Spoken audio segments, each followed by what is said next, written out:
कई सारे ऐसे टर्म हैं जो प्रयोग किया जाता है, जैसे मैंने कहा कर का प्रत्यक्ष मौद्रिक भार, ठीक है, कर का प्रत्यक्ष मौद्रिक भार, और यही कर का क्या हो जाएगा, अप्रत्यक्ष मौद्रिक भार। कर का प्रत्यक्ष वास्तविक भार,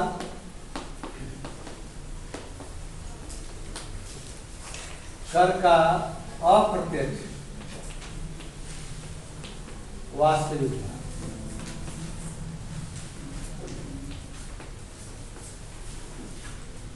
ठीक है।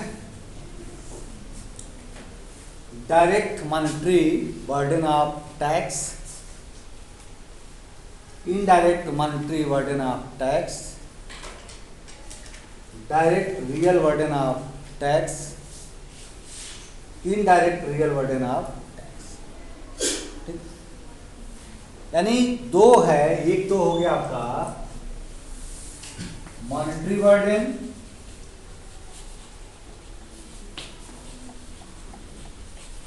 और दूसरा क्या है, रियल बर्डन।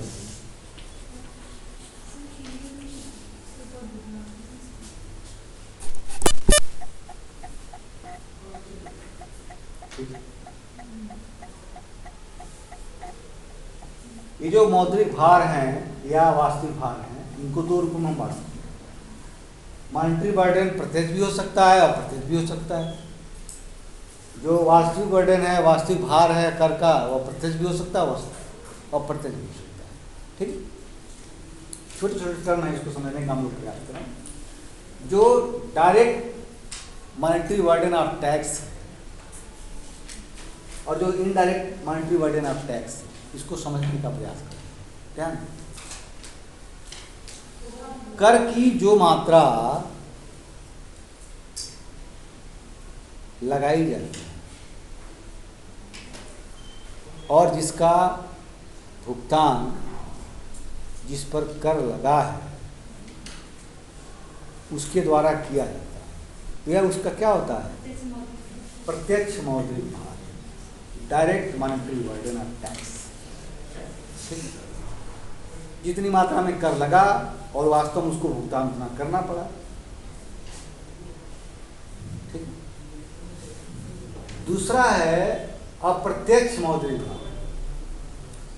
कई बार मैंने अभी कहा, कई बार जब टैक्स लगाया जाता है तो टैक्स का कुछ नेचर ऐसा होता है और वस्तु की मांग और आय की लोच कुछ इस प्रकार की होती है, बाजार की कुछ संरचना इस प्रकार की होती है कि ऐसी दशा में जो कर है उनकी शिफ्टिंग संभव हो पाती है। कर को विवर्तित किया जा सकता है, जिस पर लगाया गया है वास्तव में वह उसका भुगतान क्या करेगा, दूसरा कोई करेगा। पूरा हिस्सा दूसरे पर टाल सकता है, आंशिक भी टाल सकता है, और जितना लगा है उससे अधिक भी दूसरे पर टाल सकता है। दोनों तीनों स्थितियां वो डिपेंड करता है कि किस तरह की स्थिति बन गई। ओके, हम लोग डिटेल इसको बाद में पढ़ेंगे। प्रायः देखा जाता है कि जो कर लगाया गया और जिस पर कर लगाया गया है वो कर का भुगतान करेगा। यदि स्थिति है कि वो टाल सकता है तो टाल करके क्या करेगा, वो दूसरे से वसूलेगा। मान लो किसी वस्तु पर कर लगा तो जो उत्पादक है क्या करेगा, उस कर का भुगतान करेगा, लेकिन उसकी कीमत क्या करे, उसकी कर की मात्रा क्या करेगा, कर की मात्रा को उसमें जोड़ देगा। लेकिन सिर्फ उतना ही नहीं जोड़ता, उससे अधिक कुछ मात्रा जोड़ता है। इसलिए जोड़ता है कि कर का भुगतान तो अभी किया है, लेकिन दूसरे से जो वसूल करेगा उसमें क्या होगा, टाइम लगेगा, एक टाइम लैग होता है। यानी जो पेमेंट किया और जो शिफ्ट किया उसमें क्या होगा, टाइम लैग होगा, एक समयांतराल होगा। उस समयांतराल में उसको जो नुकसान होगा उसकी भरपाई करने के लिए कर से अधिक मात्रा में मूल्य को बढ़ाता है। तो जो एक्सेस हुआ कर से अधिक मात्रा में जो मूल्य को बढ़ाया, दैट इज अप्रत्यक्ष मौद्रिक भार। बात समझ में आ रही है? दूसरा है प्रत्यक्ष कर का प्रत्यक्ष वास्तविक भार। जब भी वास्तविक भार की बात करते हैं तो निश्चित रूप से यह मुद्रा के रूप में नहीं, बल्कि जो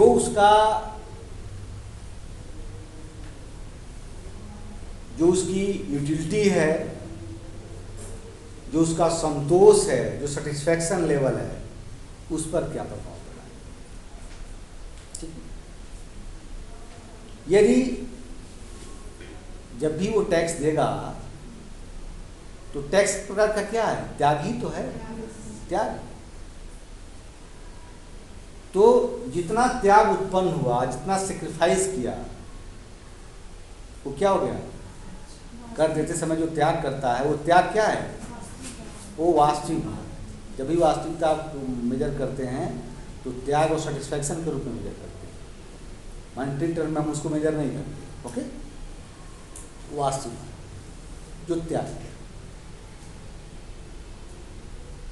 लेकिन जब वस्तु पर कर लगाया जाता है तो वस्तु की कीमतें क्या होती हैं, एक तो करदाता है जिसने कर दिया तो क्या हुआ, उसका एक त्याग किया, वो त्याग क्या है, प्रत्यक्ष वास्तविक भार।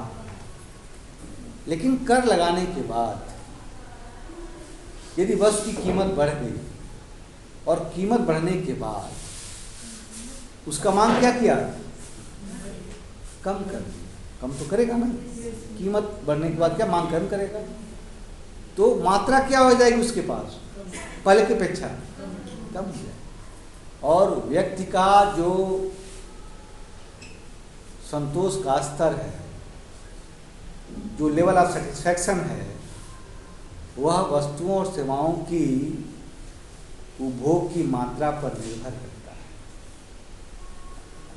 तो इस प्रक्रिया में क्या हो गया, वस्तुओं और सेवाओं की जो मात्रा है, उस वस्तु की जो मात्रा क्या हो गई, कम हो गई। उसके कारण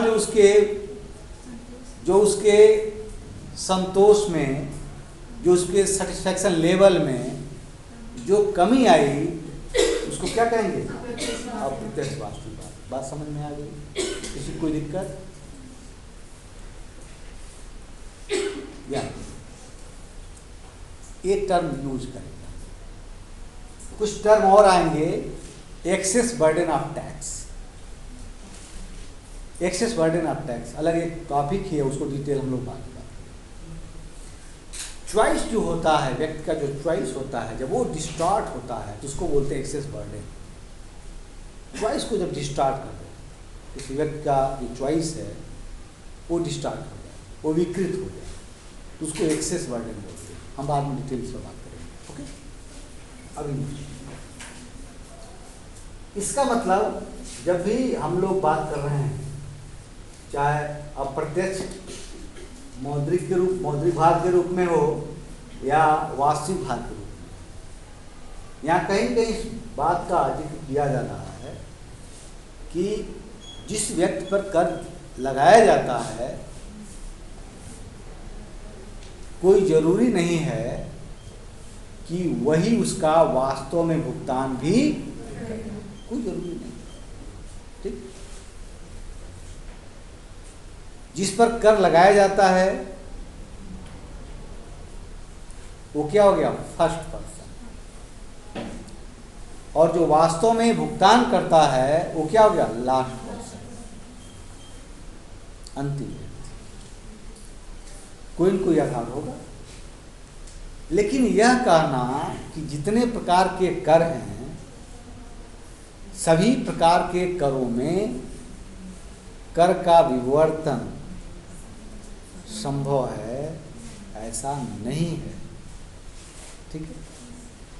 जिस व्यक्ति पर कर लगाया जाता है फर्स्ट पर्सन, उसको क्या कहते हैं, उसको अर्थशास्त्र की भाषा में कहते हैं, क्या कहते हैं, कराघात। कराघात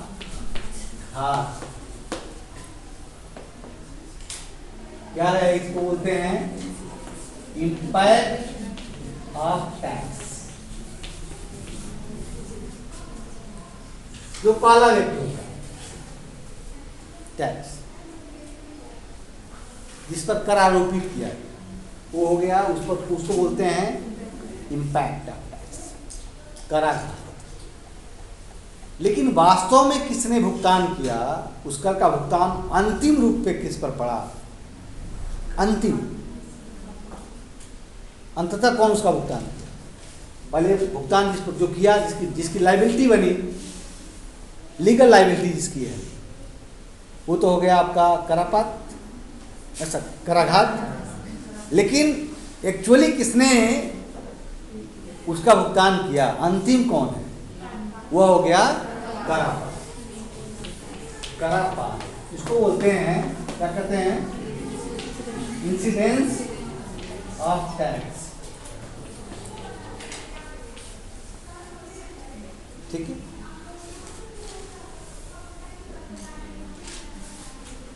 ये संभव है कि कर कुछ ऐसा हो कि दोनों एक ही व्यक्ति पर पड़े, जिस पर कर लगाया जा रहा है करापात उसी पर हुआ, और वास्तव में कर का भुगतान भी वही करे, वो दूसरे पर न डाल सके। इंसिडेंस शिफ्ट न हो पाए, there is no possibility of shifting the incidence. यदि इंसिडेंस का शिफ्टिंग विवर्तन संभव नहीं है तो ऐसी दशा में कराघात और करापात एक ही पर होगा। जैसे मैंने कहा कर का कुछ ऐसा प्रकृति है। प्रत्यक्ष कर और अप्रत्यक्ष कर के बारे में जब हम लोग बात करते हैं तो समानता यही करते हैं कि प्रत्यक्ष कर वह कर होता है जिसमें कर का विवर्तन संभव नहीं, यानी करापात का विवर्तन संभव नहीं, नो शिफ्टिंग ऑफ इंसिडेंस। ठीक है। यानी इंपैक्ट और इंसिडेंस एक ही पर होगा। शिफ्टिंग कब होगी, जब एक से अधिक हो। इंपैक्ट और इंसिडेंस एक ही पर होगा। प्रथम व्यक्ति भी वही होगा, अंतिम व्यक्ति भी होगा, नॉट सेकेंड, अंतिम, लास्ट, सेकेंड नहीं, क्योंकि अभी मल्टी लेवल शिफ्टिंग जब बताएंगे तो सेकेंड वाला होगा, सेकेंड वाला थर्ड पे करेगा, थर्ड वाला फोर्थ पे करेगा, इसने सेकेंड वर्ड यूज नहीं करते। First and last both are same. प्रत्यक्ष कर जिस पर लगाया गया उसका एक लायबिलिटी है, को भुगतान करे और वास्तव में भुगतान भी करेगा। ऐसी कोई प्रक्रिया नहीं है जो वह इंसिडेंस दूसरे पर वो टाल सके, बल्कि इंसिडेंस और इंपैक्ट उसी पर पड़ेगा। किस केस में, प्रत्यक्ष कर के केस में। ठीक है। अप्रत्यक्ष कर के स्थिति में कर का प्रकृति बदल गया। अप्रत्यक्ष कर, इसमें शिफ्टिंग पॉसिबल होती है। मैं ऐसा नहीं कह रहा हूं कि हमेशा पॉसिबल होगा, ऐसा नहीं। कुछ एक्सेप्शनल केस मिलेंगे जिसमें शिफ्टिंग पॉसिबल नहीं होगा, मैंने शुरू में कहा, लेकिन शिफ्टिंग होती है।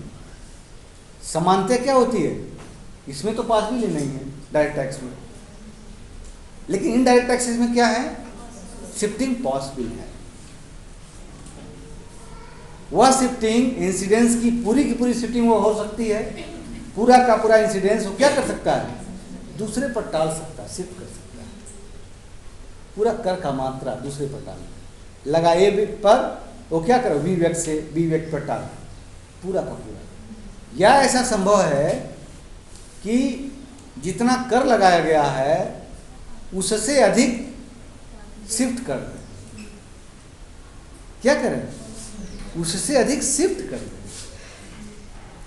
बात समझ में आ रही है? उससे अधिक शिफ्ट कर दें, ऐसा भी संभव है।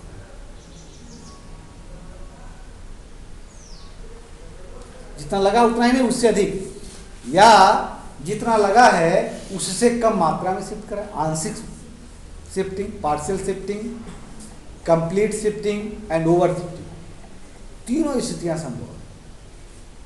Partial, complete and over shifting. जितना कर लगा है उससे कुछ कम मात्रा में शिफ्ट करे, पार्शियल शिफ्टिंग हो गई। जितना लगा पूरा का पूरा दूसरे पर टाल दे, कंप्लीट शिफ्टिंग। जितना लगा है उससे अधिक मात्रा शिफ्ट कर दे, ओवर। लेकिन जो थर्ड वाली स्थिति है ये एक्सेप्शनल केस है। और कभी ऐसा भी होगा, ऐसा नहीं इनडायरेक्ट एक्सेस में सब में हम कहते हैं इनडायरेक्ट एक्सेस हैं तो सब में शिफ्टिंग संभव। कुछ एक्सेप्शनल केस हो सकते हैं, स्पेशल केस होगा जिसमें शिफ्टिंग संभव नहीं। जिस पर लगाया गया है उसका वहन वही करेगा, हम बताएंगे आपको कौन। लेकिन इन जनरल एक्सेप्शनल कोई नियम नहीं होता। नियम का मतलब क्या होता है? एक्सेप्शनल को छोड़ करके हर जगह वो लागू। ओके, तो समानता हम बात करें कि इनडायरेक्ट एक्सेस में शिफ्टिंग संभव है। यानी क्या बोलते हैं उसको? कर विवर्तन, tax shifting,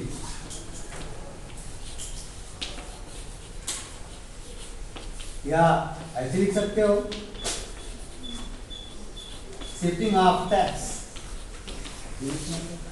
shifting of tax लिखो या टैक्स शिफ्टिंग, दोनों भाषा जो भाषा। ठीक है, इतनी बात समझ में आ रही है? तो इनडायरेक्ट टैक्सेस में कैसे, यदि हम कहना चाहें, यदि आपसे कोई पूछता है कि डायरेक्ट टैक्स किसे कहते हैं, तो डायरेक्ट में क्या है? इंसिडेंस की शिफ्टिंग नहीं होती। वे टैक्स जिसमें इंसिडेंस की शिफ्टिंग नहीं होती। एक लाइन। इनडायरेक्ट टैक्स को किसे कहते हैं? वे सभी टैक्स जिसमें टैक्स इंसिडेंस की शिफ्टिंग संभव है। एक लाइन।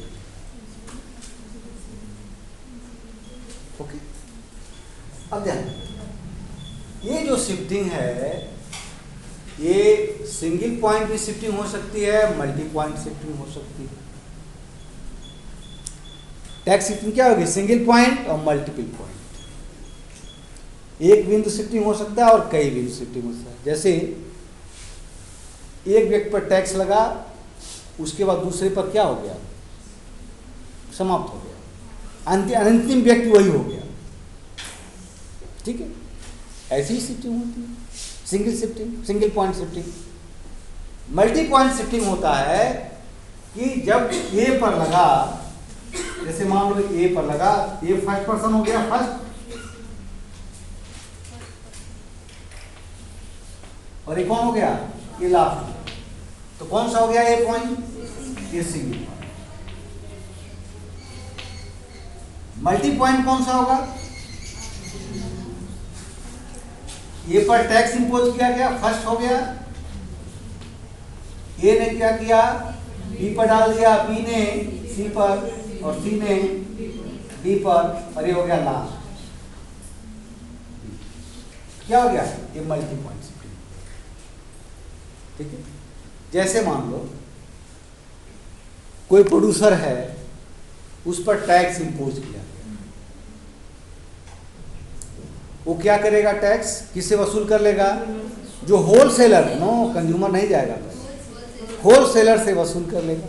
होलसेलर किस पर शिफ्ट करेगा? रिटेलर पर। रिटेलर किस पर शिफ्ट करेगा? कंज्यूमर। क्या हो गया? Multi point shifting. ठीक है। तो अधिकांश कर ऐसे ही हैं जो मल्टी पॉइंट शिफ्टिंग वाले ही, अधिकांश जो अप्रत्यक्ष कर हैं वो मल्टी पॉइंट शिफ्टिंग है, अधिकांश। ठीक है। अब फिर मैं कह रहा हूँ, शिफ्टिंग का मतलब ये नहीं है कि पूरा का पूरा शिफ्ट कर देगा, वो डिपेंड करेगा कंडीशन क्या है। पूरा का पूरा भी शिफ्ट कर सकता है, जितना लगा उससे कम मात्रा में कर सकता है, उससे अधिक भी कर सकता है और नहीं भी कर सकता। कई स्थितियां बन सकती हैं, इसको हम लोग देखेंगे कि कैसे। ओके, ध्यान। यानी फर्स्ट जो होगा वो इम्पैक्ट वाला होगा और लास्ट कौन होगा? इंसिडेंट। जो भी शेयर किया जाता है वो शेयर किस रूप में किया जाता है? किसके द्वारा? शेयर किसका किया जाता है? इंसिडेंस किस शेयर किया जाता है? इंसिडेंस।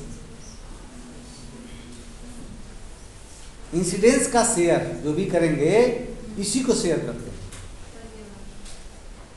ठीक है। इंसिडेंस यानी करापात जो है उसी का हिस्सा किसके पास कितना होगा, शिफ्टिंग में ही तय होता है। ठीक है। तो कई बार आता है कि शेयर ऑफ इंसिडेंस कहो या शिफ्टिंग कहो, दोनों बातें कही, शिफ्टिंग ऑफ टैक्स, दोनों बातें कही। बात समझ में आ रही है? मैंने भी कहा कि कौन कितना कर देगा ये इस बात पर निर्भर करता है कि स्थितियां कैसी हैं। कई सारी स्थितियां हैं। जैसे एक स्थिति है मांग और पूर्ति की लोच क्या है, इसके ऊपर निर्भर करता है। दूसरी स्थिति है कि बाजार की संरचना किस प्रकार की, मांग और पूर्ति की लोच क्या है और बाजार की संरचना क्या, लिख लो।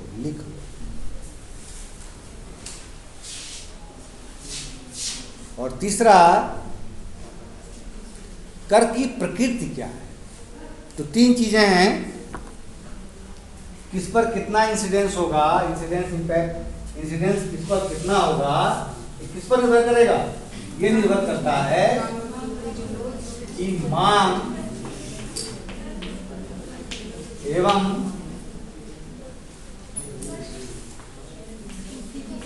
पूर्ति की लोच, दूसरा बाजार की संरचना और तीसरा कर की प्रकृति, यानी किस प्रकार का कर है।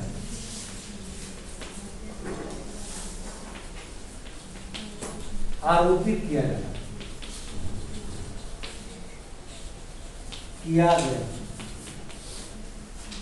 इन सभी पर निर्भर करेगा कि जो इंसिडेंस है उसकी शिफ्टिंग किस रूप में होगी। ठीक है। और जब भी शिफ्टिंग होती है किस पर कितना होगा, यह इस बात पर निर्भर करता है कि कीमत बढ़ने, टैक्स लगने के बाद कीमत में तीन चीजें चेंज होती हैं। तीन चीजें क्या क्या? जब भी टैक्स लगाया जाता है तो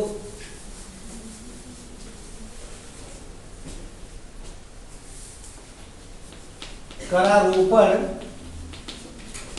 के बाद आफ्टर टैक्सेशन यदि स्थितियां हैं, यानी शेयर ऑफ इंसिडेंस या shifting of incidence depends on सब elasticity of demand and supply, structure of market and nature of tax. Okay, क्या होगा? एक तो पहला प्रभाव किस पर पड़ता है? जो प्रभाव पड़ेगा कीमत में परिवर्तन।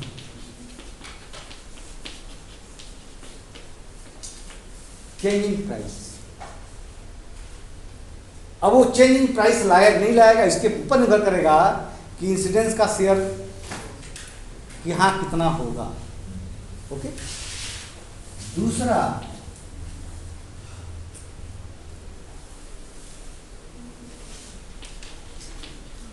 लागत में परिवर्तन, चेंजिंग कॉस्ट। लागत में परिवर्तन जो होता है वो एसी में क्या चेंज हुआ, AC and FC, average cost and margin cost. सभी कर ऐसा नहीं है कि सभी कर दोनों को चेंज करेंगे। कुछ कर ऐसे होंगे जो किसी एक को ही चेंज करेंगे, दूसरे को चेंज नहीं करेंगे। ऐसा भी है, हम लोग पढ़ेंगे। मैं पूरा समराइज करके बता रहा हूँ, जो आपको 5 चैप्टर मिलेगा उसको भी मैं बता रहा हूँ समराइज करके क्या होगा। तीसरा, उत्पादन स्तर।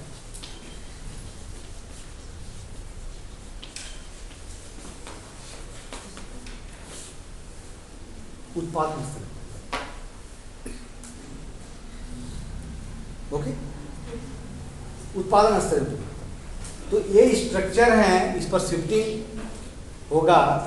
कितना शिफ्टिंग होगा ये इस बात पर निर्भर करेगा कि इसमें से कौन कितना प्रभावित हो रहा है। फिर तय होगा कि जो इंसिडेंस है उसका कितना हिस्सा किस पर पड़ेगा। ठीक है, कितना प्रोड्यूसर पर होगा,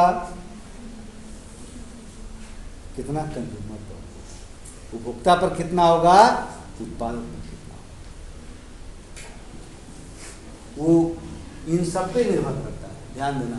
मांग और पूर्ति विरोध पर निर्भर करता है कि कौन सा चेंज होगा इसमें। बाजार की संरचना क्या है उस पर निर्भर करता है।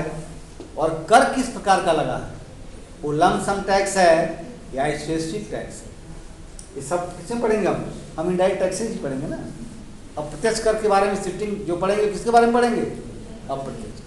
तो लंप सम टैक्स है, स्पेसिफिक टैक्स है या एड वॉलरम टैक्स है, मूल्यानुसार कर।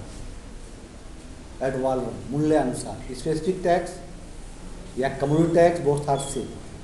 लंप सम टैक्स या profit tax. Lump sum tax को एक मुश्त कर बोलते हैं, एक मुश्त कर। तो कर किस तरह का लगाएंगे इसके ऊपर निर्भर करेगा कि क्या परिवर्तन होगा। ओके, बात समझ में आ रही है। जो भी शिफ्टिंग होगी वह शिफ्टिंग या तो फॉरवर्ड शिफ्टिंग हो सकती है या बैकवर्ड। ओके, पीछे की हो जाएगी। जो बैकवर्ड शिफ्टिंग है उसकी संभावना बहुत कम है। अधिक संभावना किसकी होती है, फॉरवर्ड शिफ्टिंग की। अग्रगामी विवर्तन, फॉरवर्ड शिफ्टिंग में क्या होगा, अग्रगामी विवर्तन। बैकवर्ड शिफ्टिंग का मतलब क्या हुआ, ठीक है, पश्चिगामी विवर्तन। इन जनरल सामान्यतया अग्रगामी विवर्तन ही होता है, वो आसान होता है। ठीक है, यानी कोई व्यक्ति, जैसे मान लो उत्पादक है, उत्पादक पर जो टैक्स लगाओ क्या करें, जो फैक्टर्स ऑफ प्रोडक्शंस हैं उन पर शिफ्ट कर। ऐसा यदि संभव है उसको क्या बोलेंगे, बैकवर्ड। और प्रोड्यूसर से सीधे क्या जाए, कंज्यूमर, तो फॉरवर्ड शिफ्टिंग का लगेगी। बैकवर्ड शिफ्टिंग की संभावना बहुत कम है। मान लो कोई वस्तु ऐसी है जो बहुत अधिक इलास्टिक है, मांग क्या उसकी, अधिक इलास्टिक है, तो अधिक इलास्टिक होगी तो क्या शिफ्टिंग संभव हो पाएगी ज्यादा। क्यों, कीमत में थोड़ा परिवर्तन करेगा, मांग बहुत कम हो जाएगी, इसलिए शिफ्टिंग करना नहीं चाहिए, सेल को मैक्सिमाइज करना चाहिए। तो शिफ्टिंग क्या होगी, कम हो पाएगी। ध्यान दो, कीमत के रूप में जो परिवर्तन होता है, कीमत में जो टैक्स लगने के पहले जो कीमत थी वस्तु की और टैक्स लगने के बाद जो कीमत बढ़ जाती है वह शिफ्टिंग क्या कहलाती है? वो इंसिडेंस किस पर कहलाता है? कंज्यूमर पर। Incidence on consumer. क्योंकि जो टैक्स के पहले कीमत थी, टैक्स लगने के बाद कीमत बढ़ गई, जितनी वृद्धि हुई क्या हो गई? वो हो गया इंसिडेंस का शिफ्टिंग ऑन कंज्यूमर। उपभोक्ता पर उतना कर, उतना करापात विवर्तित करके उतना शेयर किस पर चला गया? उपभोक्ता पर। जितना अब यही देखना है कि कोई कर लगाया जाए तो कीमत को कितना बढ़ा पा रहा है। जितनी कीमत वृद्धि हो जाएगी उतना वो शिफ्ट कर देगा किस पर? कंज्यूमर पर। यदि स्थितियां नहीं है कि कीमत को नहीं बढ़ा सकता है तो कंज्यूमर पर टैक्स शिफ्टिंग नहीं। अभी हमने एक छोटा सा उदाहरण दिया, आपको बताया कि यदि बहुत अधिक इलास्टिक हो डिमांड बहुत अधिक इलास्टिक, तो ऐसी स्थिति में कर का विवर्तन उपभोक्ता पर होगा अधिक? नहीं कर सकता। कीमत बढ़ा देगा ज़्यादा, डिमांड बहुत कम हो जाएगा उस वस्तु की, तो कीमत को बहुत अधिक नहीं बढ़ा सकता है। तो कीमत में यदि वृद्धि थोड़ी होगी, इसका मतलब क्या होगा? उपभोक्ता पर जो भार है करापातो क्या होगा? कम। अधिक भार किस पर पड़ेगा? तो सेलर्स से बाय, यानी बायर पर कम हो गया, सेलर्स पर जदी। क्या आपने देखा कि मांग की लोच अधिक है तो उपभोक्ता पर भार क्या है? कम है। ओके। डिमांड किससे रिलेटेड है? डिमांड कर बायर्स से, कंज्यूमर से रिलेटेड है जी डिमांड कर। और सप्लाई कर किससे रिलेटेड है? सेलर से। ओके। तो डिमांड कर यदि अधिक इलास्टिक था तो जो बायर्स था उस पर भार क्या पर था? करापात कितना हुआ? कम हुआ। इसका मतलब हुआ कि जो वक्र जितना ही लोचदार होगा उससे संबंधित व्यक्ति पर करापात उतना ही कम होगा। एक लाइन में लिख लो, हो गया।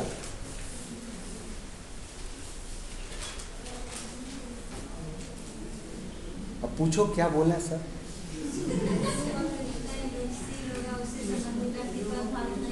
कम होगा, बस हो गया।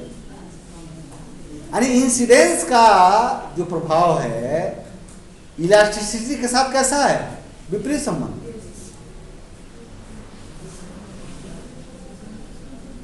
Opposite relationship between incidence and elasticity.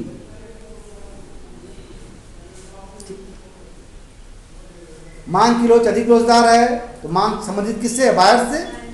Buyers पर क्या होगा? इंसिडेंस कम होगा। अधिक किस पर होगा? यदि मान लो सप्लाई कर्व अधिक इलास्टिक है तो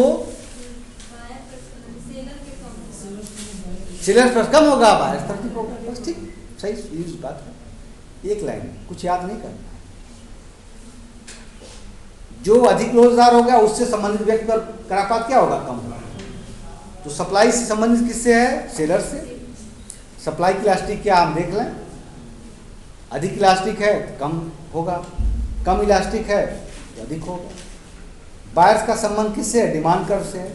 डिमांड कर्व अधिक इलास्टिक है, कम होगा इंसिडेंस, यानी कीमत में वृद्धि बहुत कम होगी, नहीं बढ़ा सकता। और कीमत में परिवर्तन करके क्या करता है? वही तो करता है।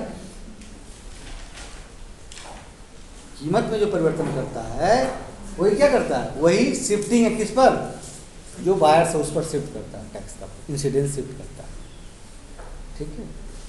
यानी मांग की लोच, अब यहां से शुरू करें। मांग की लोच और पूर्व की लोच का रोल है किसमें? इंसिडेंस के शिफ्टिंग में।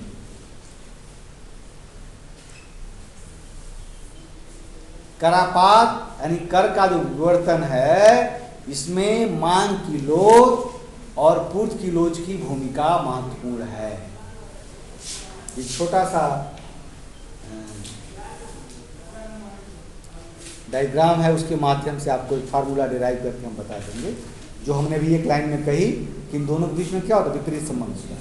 उसको हम आपको बता देंगे। ठीक है, आज नहीं कल।